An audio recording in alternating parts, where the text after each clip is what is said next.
ভাই আমার দ্বারা হবে না, এবার তো আমি শিওর ফেল করব।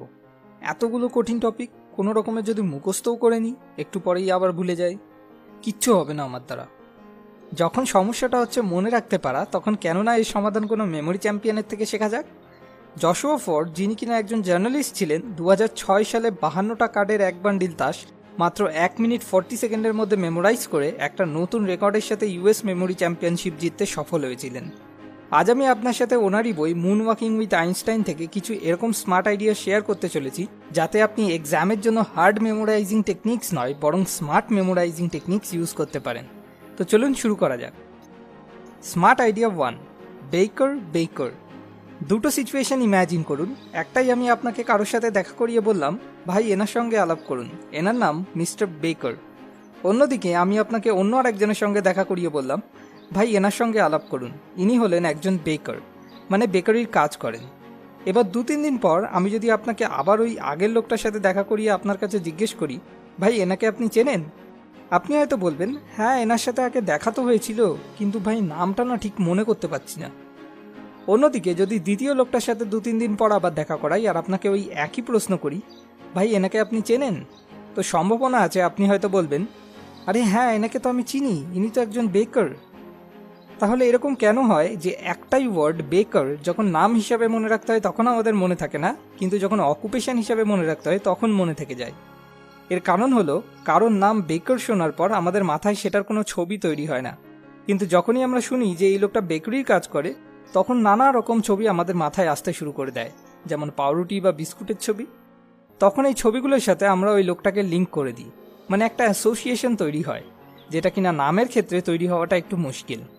এরকমই যখন আমরা কিছু এরকম টপিক পড়ি যেটার কোনো অ্যাসোসিয়েশন বানানো মুশকিল হয়ে যায়, তখন সেই টপিকগুলো মনে রাখাও আমাদের জন্য মুশকিল হয়ে যায়। এটাকে সহজ করার জন্য আমাদের শুধু একটু পরিশ্রম করে যতটা সম্ভব অ্যাসোসিয়েশন বানাতে হবে।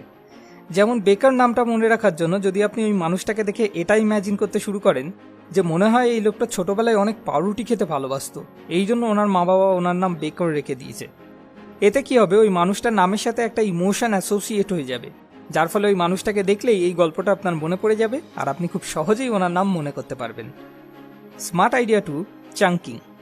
যদি আমায় এখনই তাড়াতাড়ি এই ডিজিটগুলোকে মনে করতে হয়, তাহলে আমার জন্য সেটা বেশ মুশকিল ব্যাপার হবে, বেশ কিছুক্ষণ সময় লাগবে। কিন্তু এই ডিজিটগুলোই যদি আমি চাঙ্ক বানিয়ে, মানে ভেঙে ভেঙে মনে রাখার চেষ্টা করি, তো খুব সহজেই মনে থেকে যাবে। যেমন এর মধ্যে ফার্স্ট ডেটটা হলো আমার নিজের জন্মদিন, আর সেকেন্ড ডেটটা হলো জীবন সমস্যা সমাধানের জন্মদিন। দেখুন কত সহজে আমার এই 16টা ডিজিট এক মুহূর্তে মুখস্থ হয়ে গেল, যেখানে কিনা হিউম্যান ব্রেনের ক্যাপাসিটি হলো at a time maximum 7 ± 2 words memorise করতে পারা। এরকমই যদি আমি আপনাকে বলি এই র্যান্ডাম অ্যালফাবেটগুলো আপনাকে মনে রাখতে হবে, যদিও পরপর মনে রাখার কোনো প্রয়োজন নেই, তবুও আপনি কি মনে রাখতে পারবেন? আমার মনে হয় পারবেন না। কিন্তু যদি একটু মন দিয়ে দেখেন তাহলে দেখতে পাবেন এই অ্যালফাবেটসগুলো কম্বিনেশন হলো আই লাভ ইউ টু এই সেন্টেন্সের। এবার বলুন এই অ্যালফাবেটগুলো কি আপনি মনে রাখতে পারবেন? Smart idea 3, memory palace. এই লিস্টটাকে মন দিয়ে দেখে নিন, এটা আপনাকে মনে রাখতে হবে। শুধু পড়াশোনায় নয়, এরকম লম্বা লম্বা লিস্ট বিভিন্ন ক্ষেত্রে আমাদের মনে রাখতে হয়, যেমন শপিংয়ের সময় বা কোনো স্পিচ বা প্রেজেন্টেশন দেওয়ার সময়। তাহলে এত লম্বা লিস্ট কি করে মনে রাখবেন? এরকম ক্ষেত্রে মেমোরি প্যালেস টেকনিক সব থেকে বেশি কাজে আসে। আপনাকে একটা জায়গায় ইম্যাজিন করতে হবে যার কোনা কোনা আপনি খুব ভালো করে চেনেন। হতে পারে আপনি ছোটবেলায় যে বাড়িতে থাকতেন সেই বাড়িটা। প্লিজ এবার একটু মন দিয়ে আমি যে গল্পটা বলছি সেটাকে ইম্যাজিন করার চেষ্টা করুন। একদিন আপনি বাজার থেকে বাড়ি ফিরছিলেন, আর ফেরার সময় লাস্ট মোড়টাতে আপনি দেখলেন দুজন বড় বড় লোক, আর কিছু না, শুধু বাচ্চাদের হাফ প্যান্ট পরে হাসতে হাসতে আপনার পাশ থেকে দৌড়ে চলে গেল। আপনার এটা দেখে ভীষণ অদ্ভুত লাগলো। তারপর আপনি যখন বাড়ির দরজার কাছে এসে পৌঁছালেন, তখন আপনি দেখলেন দুটো বড় বড় সাইজের টমেটো কেউ আপনার দরজায় ছুঁড়ে মেরেছে। এখনও ওই টমেটোগুলোর কিছু অংশ দরজায় লেগে রয়েছে। আপনি ভাবলেন এটা নিশ্চয়ই ওই হাফ প্যান্ট ম্যান দুটোর কাজ। আপনি রেগে তাড়াহুড়ো করে দরজা খুললেন, আর দরজা খুলতেই আপনি দেখলেন আপনার সোফাতে বসে সানি লিওনি 1 ডজন কলা খাচ্ছে। এবার এটা হয়তো কারোর একটু ভায়োলেন্ট লাগতে পারে, কিন্তু জিনিস যত বেশি ভায়োলেন্ট আর অদ্ভুত হবে ততটাই বেশি আপনার ভালোভাবে মনে থাকবে। এরপর আপনি ভাবলেন ভাই কি হচ্ছে এসব, আর আপনি সিঁড়ি দিয়ে উপরে উঠতে গেলেন। ওঠার সময় আপনি দেখলেন প্রতিটা সিঁড়ির উপর কে যেন অদ্ভুতভাবে একটা একটা করে রসগোল্লা দিয়ে রেখেছে, আর সিঁড়িতে চড়ার সময় ওই রসগোল্লাগুলোর রস এসে আপনার পায়ে লেগে গেল। তো আপনি সিঁড়ি দিয়ে উপরে উঠেই পা ধোয়ার জন্য সোজা বাথরুমে গেলেন। সেখানে আপনি দেখলেন একটা বড় টিকটিকি আপনার সাবান কামড়ে কামড়ে খাচ্ছে।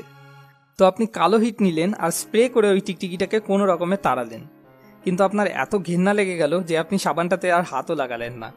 আপনি টয়লেট ক্লিনার দিয়েই পা ধুয়ে নিলেন। তারপর আপনি পা মোছার জন্য টাওয়াল নিতে গিয়ে দেখলেন আপনার ওয়াইফ আগে থেকেই ওই টাওয়াল পরে খাবার বানাচ্ছে।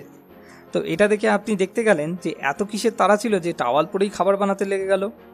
আপনি কাছে গিয়ে দেখলেন আপনার ওয়াইফ কড়াইয়ে 2টো ডিম নিয়ে জল ছাড়াই ওই ডিমগুলোকে সিদ্ধ করার চেষ্টা করছে। এরম সময় ওই ডিম দুটো থেকে চিকেনের বদলে ডাইরেক্ট বড় বড় 2টো মাছ বেরিয়ে এলো, আর ওই মাছ দুটো তখনই সাইডে বেসিনের মধ্যে লাফ দিয়ে ড্রেনে চলে গেল। আর এই সিন দেখে সাইডে রাখা মূলো আর গাজর জোরে জোরে হাসতে লাগলো। তো তাদের চুপ করানোর জন্য আপনি ওদেরকে 2টো ক্যাডবেরি দিলেন খাওয়ার জন্য। এরপর এই সমস্ত উদ্ভট ঘটনায় বিরক্ত হয়ে আপনি এসে ফ্রিজ থেকে পেপসি বার করলেন, আর পেপসি থা ইসলিয়ে পি গয়ে। কিন্তু কে জানে ওই পেপসিতে কি ছিল, পেপসিটা খেতেই আপনার নেশা হয়ে গেল আর ঘুম ঘুম আসতে শুরু করলো। এরপর আপনি একটা বড় কুশন নিয়ে, যেটার উপর লেখা ছিল ঘুমানো বারণ, সেটার উপরেই ঘুমিয়ে পড়লেন। এবার এই ভিডিওটাকে পজ করুন আর চেষ্টা করে দেখুন এই 15টা আইটেমের মধ্যে কটা আইটেম আপনি মনে করতে পারছেন। আর হ্যাঁ, আমাদেরকেও কমেন্ট করে অবশ্যই জানাবেন। এখন এই সব কটা টেকনিক যদি আমি সামারাইজ করি তো কি পয়েন্টগুলো দাঁড়ায়? আমাদের ব্রেন ওয়ার্ডসে না পিকচারে ভাবে। এই জন্য কোনো জিনিসকে লং টাইম মনে রাখার জন্য আমাদের ওই জিনিসটার সঙ্গে কোনো ইমেজ বা ইমোশন লিঙ্ক করে অ্যাসোসিয়েশন বানাতে হয়, যাতে সহজে এই জিনিসটা অনেক দিন পর্যন্ত আমরা মনে রাখতে পারি। আপনার হয়তো শুনতে একটু অদ্ভুত লাগতে পারে, কিন্তু এই সব টেকনিকগুলো আজ থেকে প্রায় 2500 বছর আগে গ্রিসে আবিষ্কার করা হয়েছিল। কেননা যেহেতু তখন কোনো লেখার উপায় ছিল না, তাই তখনকার লোকেরা হিউম্যান মেমোরির ওপরই বেশি নির্ভর করত। কিন্তু আজ কম্পিউটার, স্মার্টফোন, গুগল এই সব টেকনোলজির জন্য আমাদের মধ্যে বেশিরভাগ লোকই নিজের মেমোরি পাওয়ারের উপর এতটুকু মনোযোগ দেয় না। যেমন সক্রেটিস বলেছিলেন, writing will make people Dam. Memory পাওয়ার কি শুধু পরীক্ষাতেই ভালো নাম্বার পাওয়ার জন্য লাগে? না, ইনফ্যাক্ট আমরা যেটাই তৈরি হয়েছি সেটা পুরোপুরি আমাদের মেমোরির জন্য। এখনই যদি আপনার ভেতর থেকে সব মেমোরি পুরোপুরিভাবে মুছে দেওয়া যায় তো আপনি এতটুকুও জানবেন না যেটা আপনার নিজের বডি না অন্য কারোর। মেমোরি আমাদের জীবনের ডিসিশন, কোর ভ্যালুস এই সব কিছুকে মেনটেন করে। একটা ভালো মেমোরি পাওয়ারের সাথে আমরা একটা ভালো জীবন লিড করতে পারি। যখন আপনার মেয়ে এসে আপনাকে জিজ্ঞেস করবে, বাবা বাবা বলো না, আমি যখন কথা বলতে শিখেছিলাম তখন আমি একদম সবার প্রথমে কি বলেছিলাম, তখন যদি আপনি তাকে সত্যিটা বলতে পারেন তো ভাবুন এই ছোট্ট জিনিসটুকু আপনাকে আর আপনার মেয়েকে দুজনকেই কতটা আনন্দ দেবে। যেমন এই বইয়ের লেখক জশুয়া ফোর বলেছেন, if you want to live a memorable life then be the person who remembers to remember. যদি আপনি আরও ডিটেলসে এই ব্যাপারে জানতে চান তো নিচে ডেসক্রিপশনে দেওয়া লিঙ্ক থেকে গিয়ে amazon.in থেকে এই বইটা কিনতে পারেন। সবশেষে আপনার কাছে একটা ছোট্ট রিকোয়েস্ট, যদি এই ভিডিও থেকে আপনার জীবনের কোনো সমস্যার সমাধান খুঁজে পেতে সত্যি এতটুকুও কোনো সাহায্য হয়ে থাকে তাহলে অবশ্যই লাইক আর কমেন্ট করে আমাদেরকে জানান। যতগুলো লাইক আসবে আমি বুঝব ততজনকে আমি একটু হলেও সাহায্য করতে পেরেছি। এটাই আমার আসল উদ্দেশ্য। পরের ভিডিও পরের সপ্তাহে এরকম আরও ভিডিও পাওয়ার জন্য সাবস্ক্রাইব করে আমাদের সঙ্গে কানেক্টেড থাকুন।